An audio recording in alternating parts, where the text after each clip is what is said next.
You are listening to CFDb Interviews, and we're here today with Travis Freeman, CEO of the Freeman Foundation, and the inspiration behind the film 23 Blast. I want to thank you so much for taking the time to talk with me today. And Travis, do I have your permission to start recording the interview? Absolutely. Thank you. So first of all, can you tell us a little bit about yourself and how you became the inspiration behind the film 23 Blast? At the age of 12, due to a severe sinus infection, I lost my sight. In less than 48 hours, I went from perfect 20/20 vision to no vision at all. And it was due to, like I said, a sinus infection that had reached the most deadly state that a sinus infection can reach. The Wow. doctors told us that it kills 70% of the people that have it, and I was only the second case in the world where it ever just affected the eyes. Wow. And so, as you might imagine, that turned my life upside down.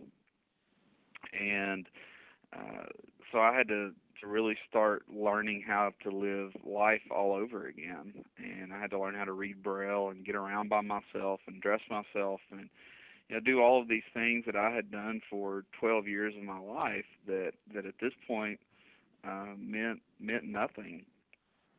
And so I began setting goals, and I would achieve that. One goal, I'd move on to the next, and as I'd achieve that, I'd move on to the next, and that went throughout my seventh grade year of school. And at the end of that time period, I had been very successful at what I had set my mind to, but there was still something in my life that was missing, and that was football. I had played football in the fifth and sixth grade, was raised around it, just had a real passion and love for the sport, and so my parents knew this. They went to our eighth grade football coach and they said, "Coach, we want Travis to be a part of the team. Maybe work out a little bit, be an equipment manager. We don't expect him to play or anything. We just want him to be a part of it." And the coach looked at my mom and said, "No." He said, "If Travis Freeman does anything for this team, he's going to play." And so, I ended up playing in the eighth grade and 4 years of high school varsity football. I graduated from Corbin High School. I went to the University of Kentucky, where I graduated with a degree in business management, and then went from there to the Southern Baptist Theological Seminary, where I did a Master's of Divinity and a PhD. And it was during my time at Southern that I got a phone call from Tony Hoover, who her husband was from Corbin. I had went to high school with her kids, played football with her son, and she said, "I want to write a screenplay, and I want your life to be the basis of it, the inspiration behind it." And we said okay. I said okay. We didn't really think much about it. We'd had people talk about books and movies before. Well, a couple of years later, she called and said, "I've got a director and a producer, and we're coming to Corbin, and we want to meet with you all." So they came and met with us, and then in April of 2012, they came and filmed for 23 days. They filmed 23 Blast, and now it's releasing in October. That's amazing. So was the book already around for a while? No, the book actually has not been published yet. Oh. The book releases on October the 7th.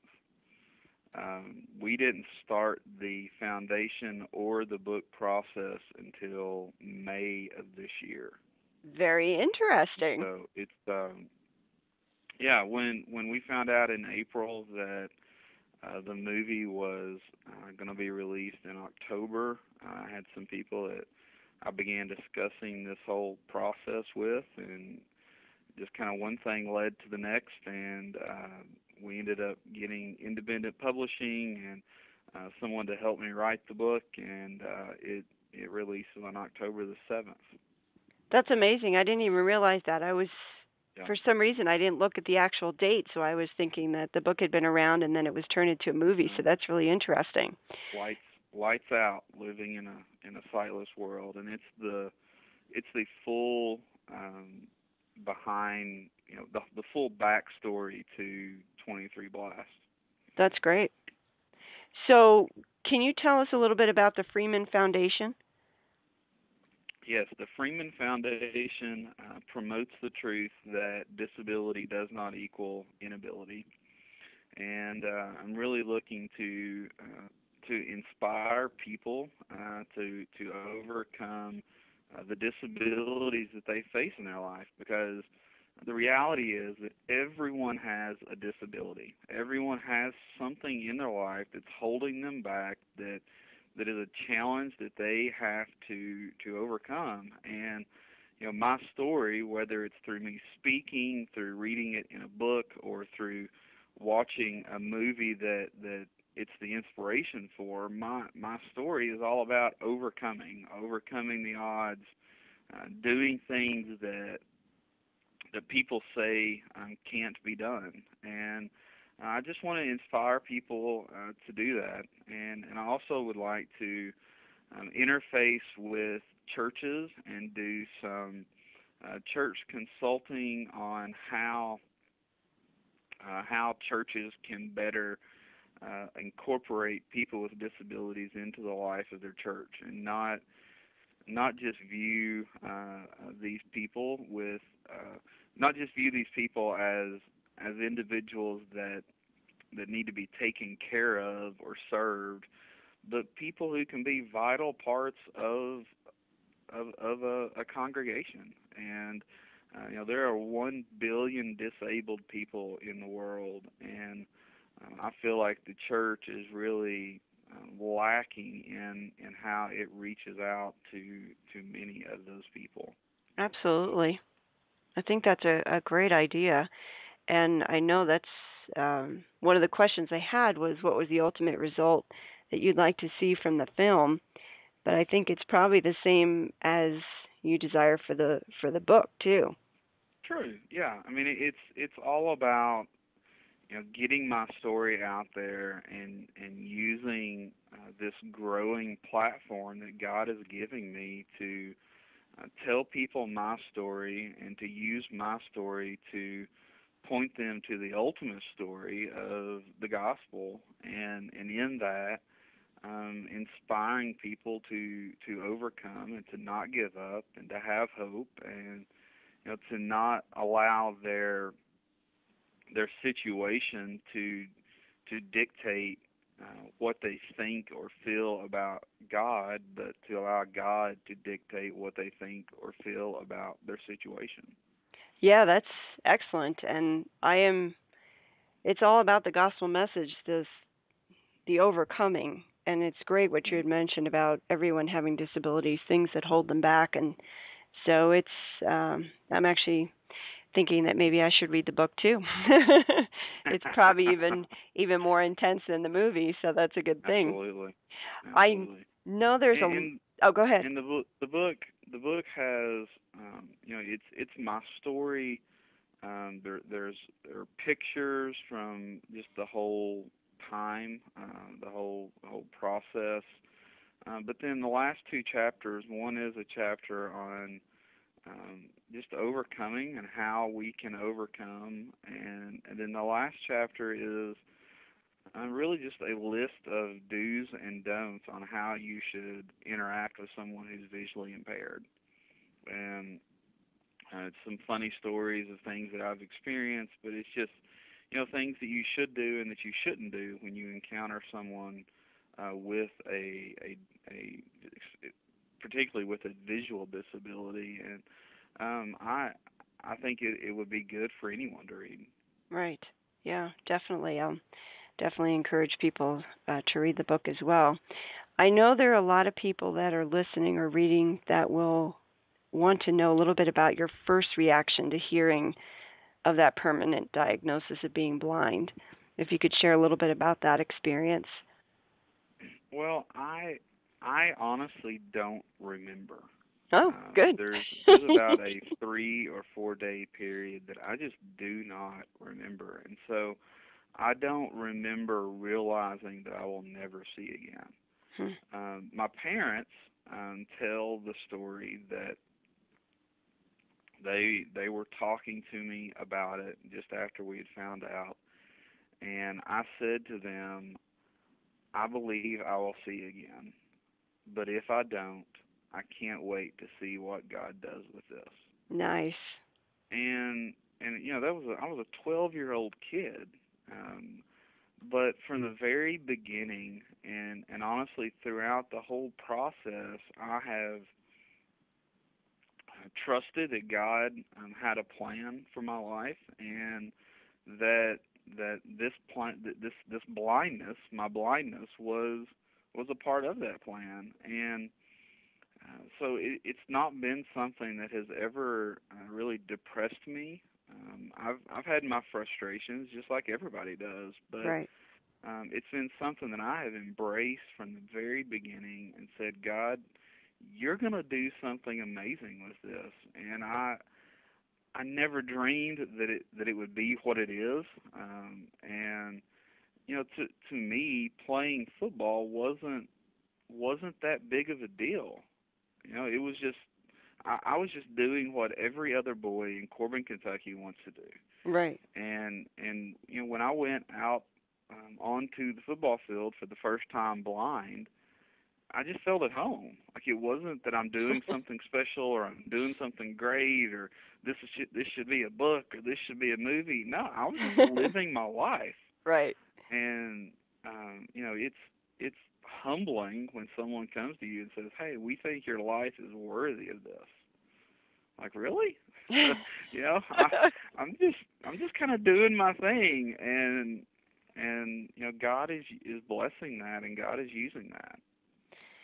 That yeah, it is pretty funny, and I know it's a little different in the movie. I was able to watch a screener of the movie, and I won't give um any spoilers or anything, but it is a little bit different in the movie of what we think you went through, and so that I think that's why I want to read the book too. Yeah. Well, So I definitely did not have Alexa Vega and Crystal Hunt chasing me around in high school. I can assure you of that. that is You know, pretty funny. the movie is loosely inspired by, but what the movie does well, I think, is capture the spirit of my story. Yes. And it I really appreciate Gary and Dylan and Tony and just how they handled my story and the way they portrayed my story and just the way they really captured the spirit of my story. And so I'm really pleased with it and excited just to see what happens with it. Yeah, I am actually too. Is there any advice that you'd like to give to anyone that's struggling with some sort of loss in their lives? Look to the gospel. Look to the cross and to an empty tomb, and realize that the circumstance that you find yourself in right now does not mean that God has given up on you. Right. It does not mean that God does not love you. And the reason we know that is that when we look to the gospel, when we look to the cross, we see there the display of a God who gave His own Son for us, and we can take hope in that, and we can be assured that whatever the situation is that we're facing, whether it's a physical disability like mine, or whether it's the loss of a loved one, a diagnosis of cancer, loss of a job, whatever it is, we know that there's the hope that one day all of this is going to end. Right. There's the hope of a new creation, a new heaven, a new earth, and look beyond your circumstances to to the hope and the glory that's coming for us. And I love Romans chapter 8, where Paul says, for I consider that the suffering of this present time, for I consider that the sufferings of this present time are not worth comparing to the glory that is to be revealed to us. And we just have to focus on the glory that is coming, and trust that God is in control, that God is good, and that God has our best interest in mind, and that this is all a process, and enjoy the process, trust in the process, and look forward to the end. Look forward to that moment when all of our pain and our sorrow will be done away with. Absolutely. Great advice. Glad you shared that. Is there anything else that you would like to share with the Christian Film Database listeners or readers that you haven't already covered? Not that I can think of. Get out, see the movie, go read the book. You can get the book if you go to 23blast.com. There's a link there for Lights Out. You can go there and find out more about the foundation and the website. You can follow 23blast on Twitter at 23blast, and you can follow me on Twitter at tfreeman63, and you can get all kinds of information about the movie and the book and all of those sorts of things there. Can you repeat one more time how to get in touch with you directly on Twitter? On Twitter, it's at tfreeman63. Perfect. I want to thank you so much for taking the time to talk with us today, Travis. It's been an enlightening interview. And you have been listening to CFDb Interviews.